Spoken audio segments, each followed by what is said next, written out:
भाइयों, आज हम एक्सप्लेन करेंगे एक ऐसी मूवी जो आपके तोते उड़ाने में कोई कसर नहीं छोड़ेगी। आप लोगों ने कभी ना कभी बचपन में तो सोचा ही होगा, अगर नीले रंग का नाम पीला होता, पानी का नाम शहद होता, मीठा कड़वा होता और कड़वा मीठा, बिल्ली का नाम शेर होता, जिराफ का नाम हाथी और पालक को हम पनीर कहते, घिया को हम खीरा, तो क्या होता। इस मूवी में किसी भी कैरेक्टर को नाम नहीं दिया गया है। इस फैमिली में 5 मेंबर हैं, मॉम, डैड और उनके 3 बच्चे, जिनमें से 2 लड़कियां और 1 लड़का है। इनकी फैमिली आबादी वाले इलाके से बहुत दूर रहती है। माना जा सकता है कि ये लोग बीहड़वान में रहते हैं, यानी कि एक ऐसी जगह जहां कोई नहीं आता जाता। और इन्होंने अपने घर के चारों तरफ ऊंची ऊंची लकड़ी की फेंसिंग की हुई है ताकि ये लोग बाहर का नजारा ना देख सके। इस फैमिली के कुछ अंधे कानून है। हाँ, माना कि अंधा कानून सबके परिवार में होता है, लेकिन इनके परिवार में कुछ अलग ही तरह के कानून हैं। जैसे कि मोम डैड अपने बच्चों को घर के बाहर नहीं जाने देते, और तो और ये इंटेलिजेंट की दुकान खुद ही अपने बच्चों को पढ़ाते हैं। इन्होंने अपने बच्चों को बता रखा है कि दुनिया का सबसे खतरनाक जानवर शेर है। अब आप लोगों को लग रहा होगा कि मुझसे एडिटिंग में कोई गलती हुई है। मुझे यहाँ पर शेर की फोटो लगानी थी, ना कि बिल्ली की। जैसा कि मैंने कहानी की शुरुआत में बताया, इन्होंने हर चीज का नाम उल्टा पुल्टा रखा हुआ है। तो ये लोग बिल्ली को शेर कहते हैं और शेर दुनिया का सबसे खतरनाक जानवर है। अब हम देखते हैं कि तीनों बच्चे एक रिकॉर्डिंग सुन रहे हैं, जो कि इनकी मोम ने इनको टीच करने के लिए रिकॉर्ड की थी। इसके बाद बड़े बेटे को मोम पीने के लिए एप्पल जूस देती है। लेकिन आप तो कहेंगे कि ये तो साली फ्रूटी है, ये एप्पल जूस कैसे हो सकती है। लेकिन नहीं भाइयों, ये एप्पल जूस ही था इन सभी के लिए। दूसरी तरफ हम इन तीनों बच्चों के डैड को देखते हैं, जो कि एक फैक्ट्री में काम करते हैं। अब वो अपनी ही फैक्ट्री की सिक्योरिटी गार्ड को अपनी कार में बिठाकर घर ले आते हैं। डैड ने सिक्योरिटी गार्ड की आंखों पर ब्लाइंड फोल्ड बांधा हुआ है ताकि उसे ये ना मालूम पड़ जाए कि इनका घर कहाँ है। मैं जानता हूँ आप लोग सोच रहे होंगे कि डैड सिक्योरिटी गार्ड को अपने घर क्यों लेकर आए हैं, वो भी इसकी आंखों पर पट्टी बांधकर। तो चलो मैं इस बात का जवाब दे ही देता हूँ। इस परिवार में 5 सदस्य हैं, मॉम, डैड और उनके 3 बच्चे, जिनमें से 1 लड़का है और 2 लड़कियां। और आप सभी को तो पता ही है कि लड़के किस किस्म के होते हैं। जब वो 7वीं 8वीं क्लास में होते हैं तब से ही अपनी हाथ गाड़ी चलाने लगते हैं। और इनका बेटा तो फिर भी 24-25 साल का था। इसके पिता को पता था कि इसके गोटों में कई सालों से बहुत ज्यादा माल इकट्ठा हो रखा है, और अपने बेटे की इन्हीं शारीरिक जरूरतों को पूरा करने के लिए सिक्योरिटी गार्ड को अपने घर पर लेकर आया है, ताकि उसका बेटा इसके साथ घचाघच करके रिलैक्स फील करे। अब घचाघच करवाने के बाद सिक्योरिटी गार्ड बड़ी बहन के पास जाकर बैठ जाती है। बड़ी बहन सिक्योरिटी गार्ड की सर की तरफ देखती है और पूछती है, तुम्हारे हेयर बैंड में ये क्या लगा है। सिक्योरिटी गार्ड कहती है, चमकदार पत्थर। बड़ी बहन पूछती है, ये चमकदार क्या होता है। सिक्योरिटी गार्ड बताती है कि ये पत्थर अंधेरे में चमकते हैं, यानी कि इनसे थोड़ी थोड़ी रोशनी निकलती है। बड़ी बहन कहती है, क्या सच में, बिना किसी ऊर्जा के। और कहती है कि मेरे पास भी एक हेयर बैंड था, लेकिन वो तुम्हारे हेयर बैंड की तरह चमकदार नहीं था। मैंने उस हेयर बैंड को छोटी बहन को सोक्स के बदले दे दिया। इससे हमें पता चलता है कि ये लोग अभी भी पाषाण युग में जी रहे हैं, जिस युग में पैसे ना हुआ करते थे, बस चीजों की अदला बदली की जाया करती थी। अब डैड पूरी फैमिली को एक साथ इकट्ठा करके उनकी वीडियो बनाता है। छोटी बहन कहती है कि मैं भी सिक्योरिटी गार्ड के साथ बैठकर अपनी वीडियो बनवाऊंगी, और उसका पिता इन सब की वीडियो रिकॉर्ड करके अपने पास रख लेता है। डैड सिक्योरिटी गार्ड को उसके बेटे के साथ घचाघच करने के लिए पैसे भी देता है, और उसकी आंखों पर ब्लाइंड फोल्ड लगाकर उसे वापस छोड़ आता है। अब रात हो गई थी तो सभी लोग डिनर के लिए तैयार हो जाते हैं। अब आप लोगों की दिमाग की बत्ती फिर से जली होगी, तैयार डिनर के लिए? क्या तैयार होना, वो भी फैमिली डिनर के लिए। परंतु जैसा कि आप लोगों को पता है कि इस घर में सरिया कानून चलता है, यानी कि अंधा कानून। तो लड़का अपने शूज को पॉलिश करके, फॉर्मल कपड़े पहन के, टाई वगैरह लगा के डिनर के लिए तैयार हो जाता है। वहीं दूसरी तरफ हम देखते हैं कि दोनों बहन स्कर्ट के ऊपर शर्ट पहन के बिल्कुल अच्छे से तैयार होकर डिनर के लिए पहुंचती है। और इस डिनर टेबल पर हमें पता चलता है कि पूरे दिन जिस भी बच्चे ने सबसे अच्छी प्रोग्रेस की है उसे इनाम दिया जाता है। आप लोग सोच रहे होंगे कि ना जाने किस तरह का इनाम दिया जाएगा, तो बता दूं, इनाम के तौर पर इनको बच्चों वाले स्टिकर दिए जाते हैं, और जिस भी बच्चे के पास सबसे ज्यादा स्टिकर होंगे वो बच्चा सबसे ज्यादा होशियार और होनहार होगा, यानी कि गुणवान, बुद्धिमान, सर्वशक्तिमान, जिसका कोई मुकाबला नहीं। और तभी सबसे छोटी बहन अपनी मोम से फोन मांगती है। इसकी मोम उसे नमकदानी उठाकर दे देती है। तब हमें समझ में आता है कि ये नमक मांग रही थी। इसके बाद जिसके पास सबसे ज्यादा स्टिकर है, रात को उसी की मर्जी चलती है और सबसे ज्यादा स्टिकर इस भाई के पास हैं। हम लोगों को लगता है कि ये फिर से घचाघच मचाने की डिमांड करेगा, लेकिन ना ना ना ना ना, भाई कहता है हम टीवी देखेंगे। और इस बात पे इसको 21 तोपों की सलामी। आप लोग सोच रहे होंगे कि टीवी पर कोई हॉलीवुड मूवी देखेंगे, लेकिन ना ना ना ना ना, ये अपनी दिन में रिकॉर्ड की हुई वीडियो को रात में टीवी पर देखते हैं, क्योंकि इनके डिक्टेटर बाप ने इनको कुछ भी ऐसा नहीं बता रखा है कि इनके घर के बाहर भी कोई दुनिया है। अगले दिन हम देखते हैं कि लड़का अपने डैड की कार धो रहा है। कार धोने के बाद वो फैंस के पास जाकर पेड़ों से बातें करने लगता है और ना जाने इसके दिमाग में क्या चूल मचती है। वो पत्थर उठाकर फैंस के बाहर फेंकने लगता है और ऐसा करते हुए उसके मोम डैड उसको देख लेते हैं, जिसके बाद उसे एक चरचरी सी सजा दी जाती है। अब आप लोगों को लिसरीन के बारे में तो पता ही होगा, जो कि एक तरह का लिक्विड होता है मुंह साफ रखने के लिए, जैसे कि कोलगेट होती है। और आप अगर लिसरीन को ज्यादा समय तक मुंह में रखेंगे तो इससे आपके मुंह में गंदी वाली जलन होने लगती है। और इस लड़के को सजा देने के लिए इसके मोम डैड इसको लिसरीन पिलाते हैं, और जब इसके मुंह में बुरी तरह से जलन होने लगती है तो इसकी सजा पूर्ण हो जाती है। अब अगले दिन इनके घर के ऊपर से एक एरोप्लेन उड़कर जा रही है। अब एरोप्लेन ऊंचाई पर होने के कारण इन बच्चों को छोटी दिखती थी, तो इनको लगता था कि एरोप्लेन का साइज इतना ही होता है। तभी बड़ी वाली बहन कहती है, मैं चाहती हूँ कि ये नीचे गिर जाए और मुझको मिल जाए। तभी उसकी मोम उसके मुंह पर एक जोरदार तमाचा मारती है और कहती है, जब तुम इसके लायक हो जाओगी तुमको ये मिल जाएगी। यानी कि इसके पास अभी स्टिकर्स कम थे और अब दिन भर टाइम पास करने के लिए ये लोग अजीब अजीब तरह के गेम खेलते हैं, जिन गेम्स को खेलने के बारे में अच्छे से अच्छे खिलाड़ी भी ना सोच सके।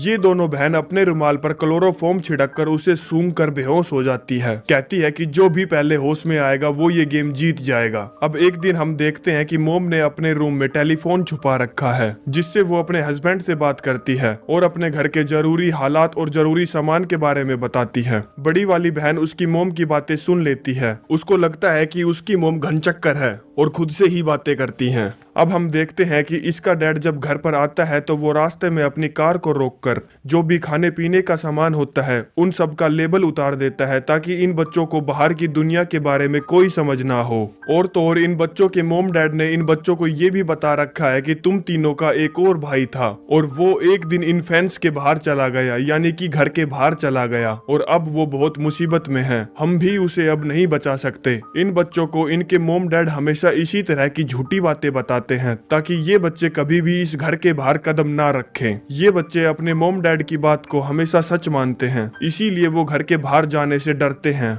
अब अगले दिन डेली रूटीन की तरह इन बच्चों का डैड अपने ऑफिस के लिए निकलता है और घर वापस आते वक्त वो अपने डॉग को लेने के लिए जाता है, जो कि उसने ट्रेनिंग के लिए दे रखा था। डॉग का ट्रेनर डैड से कहता है, तुम्हारे डॉग की अभी 2nd लेवल की ट्रेनिंग जारी है और इसी तरह के उसे ट्रेनिंग के 5 लेवल को पूरा करना है। अब डैड को अपना डॉग नहीं मिलता तो वो घर जाकर अपनी पूरी फैमिली को डॉग बनाकर उनसे भुकवाता है।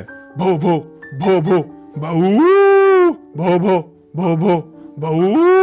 और ये सब देखकर हम समझ जाते हैं कि उसने अपने बच्चों की परवरिश डॉग की तरह की है। जैसे कि डॉग का मालिक डॉग से कुछ भी करने को कहे वो उसकी सारी बात मानता है, जैसे कि उठना, बैठना, चलना, सोना, पोटी करना इत्यादि। अगले दिन हम देखते हैं कि डैड सिक्योरिटी गार्ड को लेकर फिर से अपने घर पर आए हैं, वही अपने बेटे के साथ घचाघच मचवाने के लिए। और इस बार सिक्योरिटी गार्ड लड़के को अपना कीबोर्ड चाटने के लिए कहती है। आप लोग सोच रहे होंगे कि साला कीबोर्ड कहाँ है इसके पास। तो दोस्तों, कीबोर्ड का मतलब है इसका प्राइवेट पार्ट, यानी कि इसकी योनी। लड़का इसका कीबोर्ड चाटने से मना कर देता है। अब घचाघच करवाने के बाद सिक्योरिटी गार्ड बड़ी बहन के पास जाती है और उससे कहती है, क्या तुम्हें ये हेयर बैंड चाहिए जिस पर चमकदार पत्थर लगे हुए हैं? वो कहती है, हाँ मुझे चाहिए। सिक्योरिटी गार्ड कहती है, तो तुम्हें इसके बदले मेरा एक काम करना होगा। बड़ी बहन पूछती है, क्या काम करना होगा? सिक्योरिटी गार्ड कहती है, तुम्हें मेरा कीबोर्ड चाटना होगा, जिसके बदले मैं तुम्हें ये हेयर बैंड दूंगी जिस पर चमकदार पत्थर लगे हुए हैं। बस फिर क्या था, बड़ी बहन को चमकदार पत्थर चाहिए था तो वो उसके काले कीबोर्ड को दबाकर चाटती है। सिक्योरिटी गार्ड का कीबोर्ड चाटने के बाद बड़ी बहन को लगता है कि सिक्योरिटी गार्ड को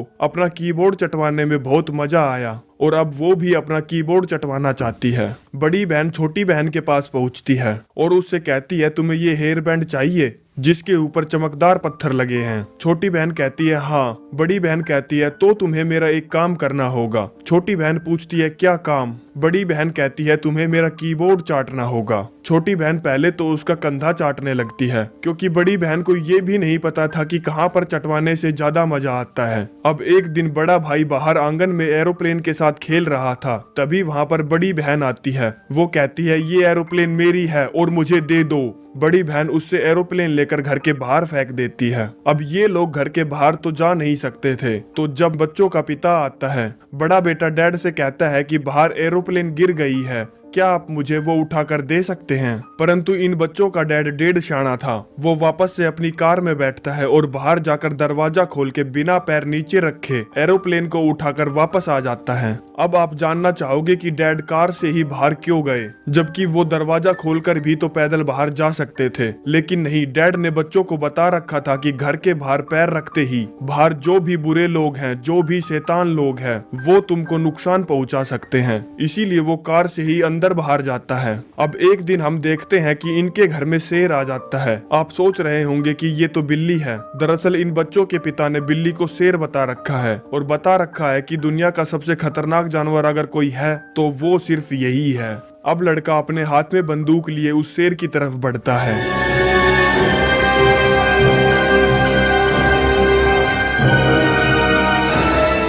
हाँ, मैं भी यही सोच रहा था कि इसके पास तो झाड़ियां काटने वाली कैंची है।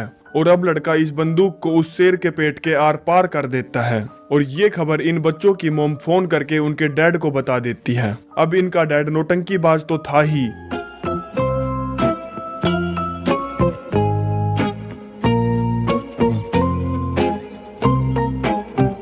तो वो घर वापस आते वक्त रास्ते में अपने कपड़े फाड़ लेता है और अपनी शर्ट पर सॉस वगैरह गिराकर घर पहुंचता है और बताता है कि उस खतरनाक शेर ने तुम्हारे लापता हुए भाई को मार डाला। अगले सीन में हमें पता चलता है कि इन बच्चों की मोम फिर से प्रेग्नेंट है। डैड अपने बच्चों को बताता है कि तुम्हारी मोम एक बच्चे और एक डॉग को जन्म देने वाली है। ये सुनकर सारे बच्चे तालियां बजाने लगते हैं। लेकिन ये सुनकर आपका दिमाग आपसे पूछेगा कि क्या ऐसा पॉसिबल है? मैं कहूँगा हाँ, इस मूवी के अनुसार, क्योंकि इन बच्चों की मोम एक बच्चे और एक डॉग को जन्म देने वाली है। अब अगले दिन इन बच्चों का डेढ़ शाना बाप पॉलीथीन में 3 फिश पकड़कर लेकर आता है और उन्हें अपने समुद्र में डाल देता है।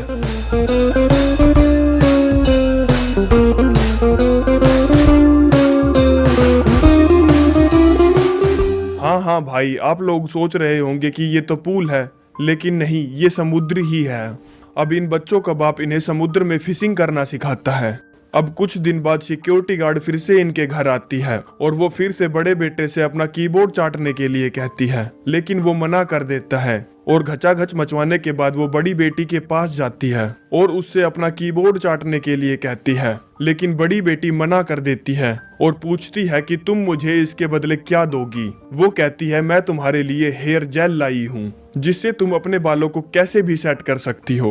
वो कहती है चल झूठी, इस तरह का कोई काला जादू नहीं होता। सिक्योरिटी गार्ड ढेर सारा जेल अपने बालों में लगा कर दिखाती है, लेकिन बड़ी बेटी को उसका जेल पसंद नहीं आता। वो कहती है अगर तुम तुम्हारे बैग में रखी हुई VCR टेप मुझे दे दोगी तब मैं तुम्हारा कीबोर्ड चाटूंगी। सिक्योरिटी गार्ड के बैग में रखी हुई टेप्स हॉलीवुड मूवीज की टेप्स थी और अब बड़ी बेटी जब घर के सभी लोग सो जाते हैं तब वो उन VCR टेप्स को देखती है, यानी कि एक बार फिर से उसने सिक्योरिटी गार्ड का कीबोर्ड चाटा। बड़ी बेटी ने जो VCR पर रॉकी बाल्बोआ की मूवी देखी थी, जो कि बॉक्सिंग की मूवी थी, उसके डायलॉग को वो हूबहू कॉपी करके एक्टिंग करने की कोशिश करती है। इसने पहली बार अपने जीवन में अपने घर के बाहर की कोई दुनिया देखी थी और अब ना जाने इसके डेढ़ शाने डैड को कैसे पता चल जाता है कि इसको बाहर की दुनिया के बारे में कुछ जानकारी है। ये जानकर इसका डैड बहुत ज्यादा गुस्सा हो जाता है और अब उन VCR टेप्स को अपने हाथ पर लपेटकर उसकी दबाकर पिटाई करता है। अब इसके बाद सिक्योरिटी गार्ड के घर जाकर उस बेचारी को बहुत बुरी तरह से मारता है। अब मॉम और डैड के बीच में बात चल रही होती है, जो कि एक तनाव का माहौल है, क्योंकि इसका बेटा जवान था और उसको घचाघच मचाने के लिए कोई तो चाहिए ही थी, पर ये उस सिक्योरिटी गार्ड के अलावा किसी और पर विश्वास नहीं कर सकते थे। अब ना जाने इस खड़ूस बूढ़े के दिमाग में क्या चल रहा होता है। वो अपनी कुबुद्धि को यूज करता है और अपने बेटे की प्यास बुझाने के लिए अपनी दोनों बेटियों में से किसी एक को चूज करने की कोशिश करता है, लेकिन उन दोनों बहनों में से किसी एक को चुनने का निर्णय वो अपने बेटे पर ही छोड़ देता है। हम देखते हैं कि बड़ा बेटा बाथरूम के टब में बिल्कुल नंगा अपनी आंखें बंद करके बैठा हुआ है।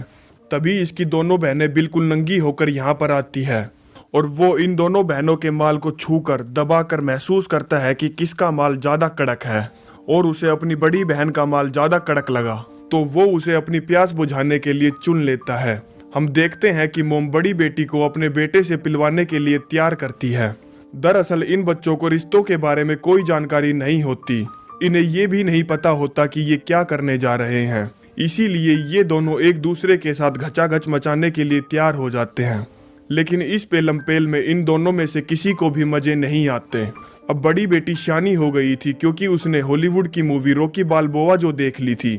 उसे पता था कि इसके घर की बड़ी बड़ी दीवारों के बाहर भी कोई दुनिया है। अब एक रात को एक्सरसाइज करने वाला डंबल लेकर वो बाथरूम में पहुंचती है। ये देखकर लगता है कि ये अभी छोटे से पिद्दू से डंबल से एक्सरसाइज करेगी और देखते ही देखते वो इस डंबल को उठाकर अपने दांतों पर मारने लगती है। वो अपने आगे के नुकीले दांतों को तोड़ देती है, जिन्हें डॉग टूथ भी कहा जाता है। आपके मन में ये जानने की इच्छा हो रही होगी कि इसने अपने आगे के नुकीले दांत डॉग टूथ क्यों तोड़े, तो मैं आपको बता दूं कि इनके माँ बाप ने एक और झूठ फैला रखा है कि जब तक तुम्हारे डॉग टूथ ना टूट जाए तब तक तुम लोग इस घर के बाहर कदम नहीं रख सकते। और इंसानों के डॉग टूथ इतने ज्यादा मजबूत होते हैं कि वो सिर्फ बुढ़ापे में जाकर ही टूटते हैं, लेकिन बड़ी बेटी तब तक का इंतजार नहीं कर सकती थी। अब अपने डॉग टूथ तोड़ने के बाद वो जाकर अपने डैड की डिग्गी में छुप जाती है। अब आप लोग ये फिर से सोच रहे होंगे कि वो कार की डिग्गी में क्यों छुपी, वो यहाँ से भागकर भी तो जा सकती थी। लेकिन नहीं, उसके डैड ने ये भी तो मिथ फैला रखा था कि तुम लोग फैंस के बाहर कदम नहीं रख सकते क्योंकि बाहर के लोग और जमीन बहुत ज्यादा खतरनाक है। इसीलिए वो जाकर अपने डैड की कार की डिग्गी में छुपी।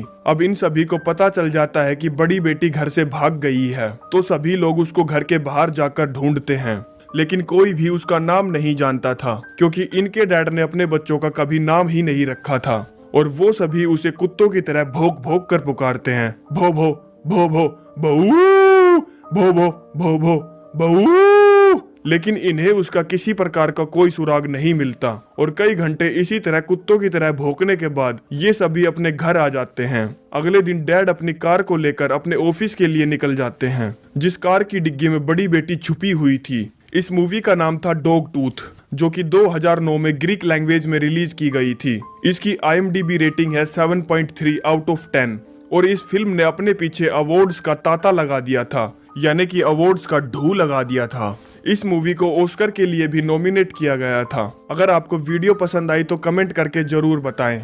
इसी के साथ चलते हैं, मिलते हैं नेक्स्ट वीडियो में। धन्यवाद।